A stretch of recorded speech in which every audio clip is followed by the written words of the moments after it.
So I want to start by thanking Rabbi Weinberg and Rabbi Kushnick and all of Anshai Torah for letting me speak tonight. It's a great honor to be standing in front of this community that I've been blessed to be a part of since infancy, where I've attended preschool, religious school, had my bar mitzvah, and now of which I work. My name is Jonathan Jade Steinberg. I'm an 18-year-old student at the University of Texas at Dallas, and I just finished my freshman year. Starting my second ever semester at UTD, I became the president of Hillel, a student organization which serves as the home for many Jewish students on campus. I often joke that I was never intended to become president of Hillel. It wasn't a position that I applied for, ran in an election for, or even considered.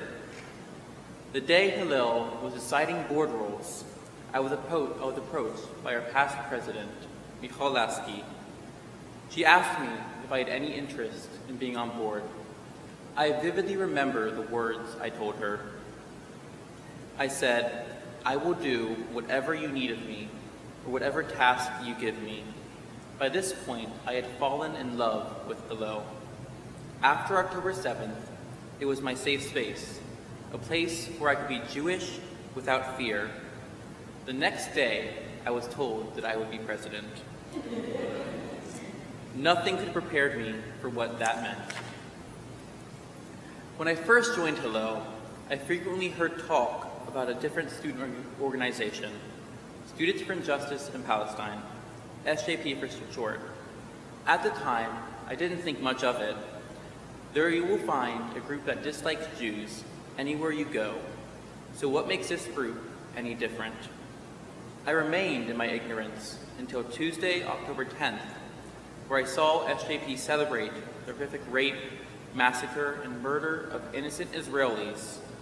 It was October 26th when I saw my first SJP protest.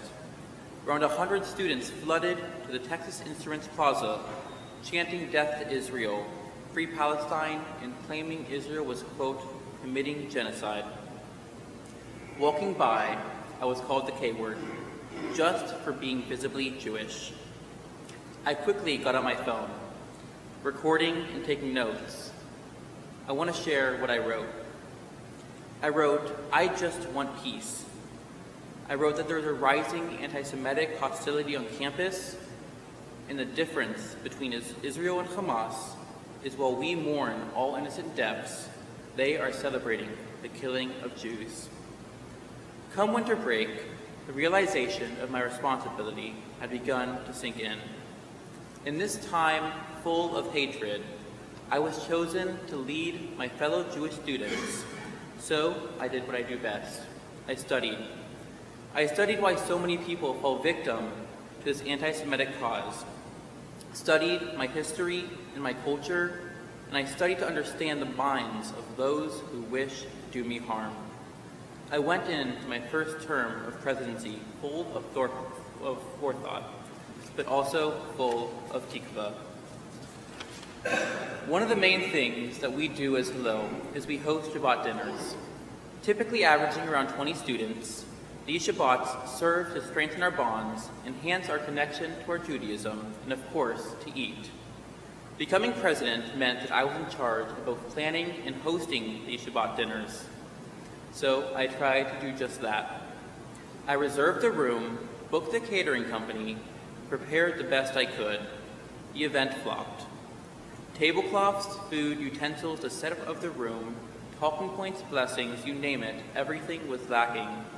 Unfortunately, I had failed my first Shabbat. But over spring semester, SJP hosted near weekly protests and walkouts, each more anti-Semitic than the last. The line which should have been drawn wasn't. SJP had grown numerous and widespread, pervasive, not in number, but in ideology. The Jewish students were increasingly targeted and singled out. The words "Free Palestine" were written under every single one of my online annotations for my social psychology class. I have been told, if Hamas does not kill you, we will. My friends have been followed home. They have been stolen from, harassed, threatened, and in some twisted sense of Holocaust inversion called Nazis. Nowadays, I can't go from class to class without a fellow student screaming at me, accusing me of genocide, labeling me a war criminal. Late February, SJP brought forward a ceasefire resolution in the student government. This resolution not only blamed Israel for the war Hamas started, but unilaterally supported the pro-Palestinian cause. I was then faced with a choice: do nothing or reveal my face, putting myself at larger risk, and speak blatantly against this anti-Semitic resolution. I chose the latter. That night, as over 20 students spoke during the public comment section, I stood alone in my support of Israel. Unfortunately, the resolution had passed, yet I was filled with hope. I was told the resolution had only passed by one single vote. The Jewish students had a chance. Hillel joined Chabad to participate in the university's Culture Week. Representing Israel, we formed a booth serving falafel and providing facts about Jewish homeland and the Judaism that we share together. We danced, we sang, and we laughed.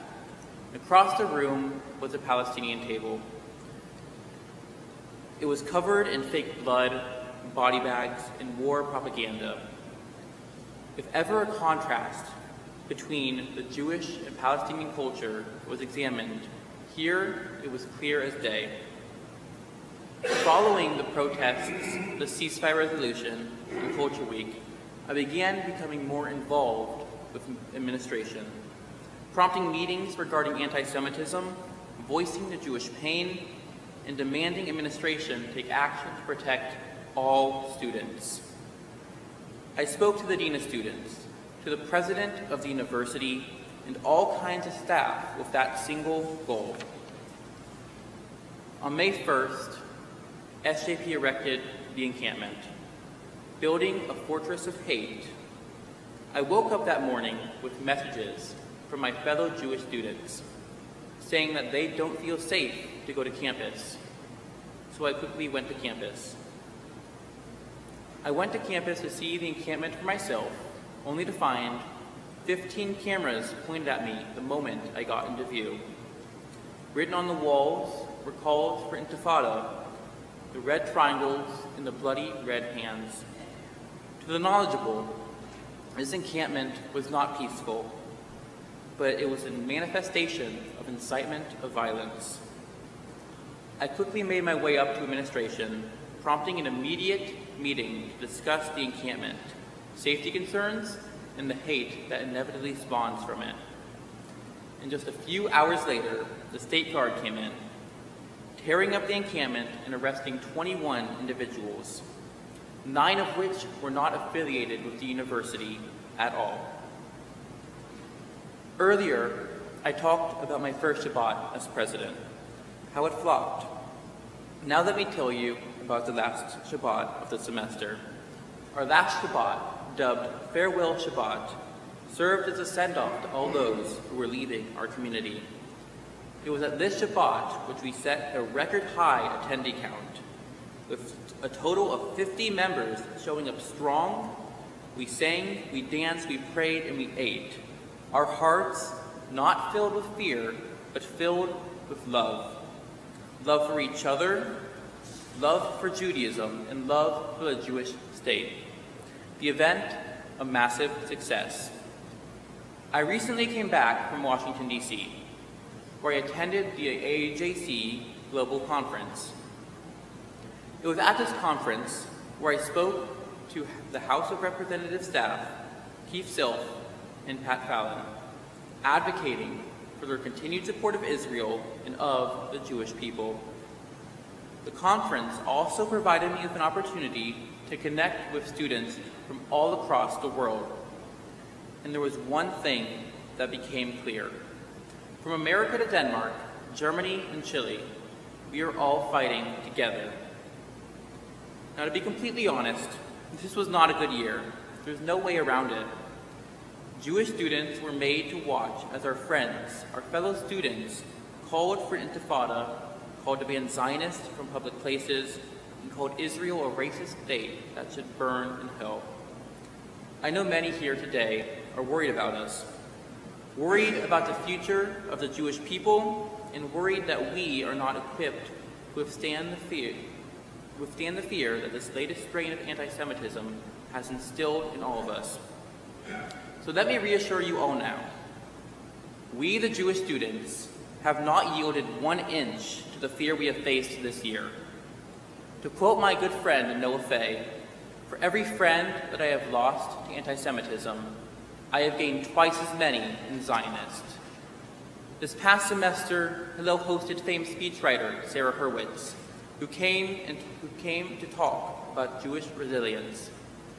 I feel the need to reiterate this concept here. We are Jewish. Our ancestors have endured tragedy, slavery, massacre, genocide, exile, and bigotry, the likes of which none of us can imagine today. Yet we are still here.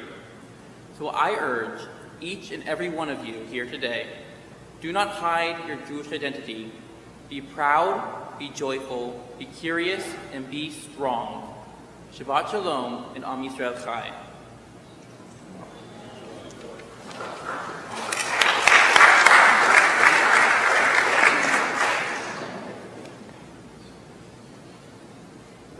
Well, was that inspiring? That's our future. And many, many more like that. And we are so proud of you, Jade. Thank you. You spoke beautifully. You shared your story in such a very real way. And it's so nice that your mom and dad are here. And I say mazel tov to all of you. And we're so proud of the role that you chose. We have this word that has become so much a part of us in the last few decades, an upstander. That's what you did.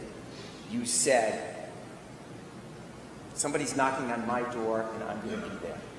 And you've done a remarkable job. And thank you for sharing with us and really leaving us with an inspirational message that despite the many, many challenges, we are blessed with so many young people like you who are on the firing line of our campuses and doing a remarkable job. Thank you very much. May you only move from strength to strength. With those words, I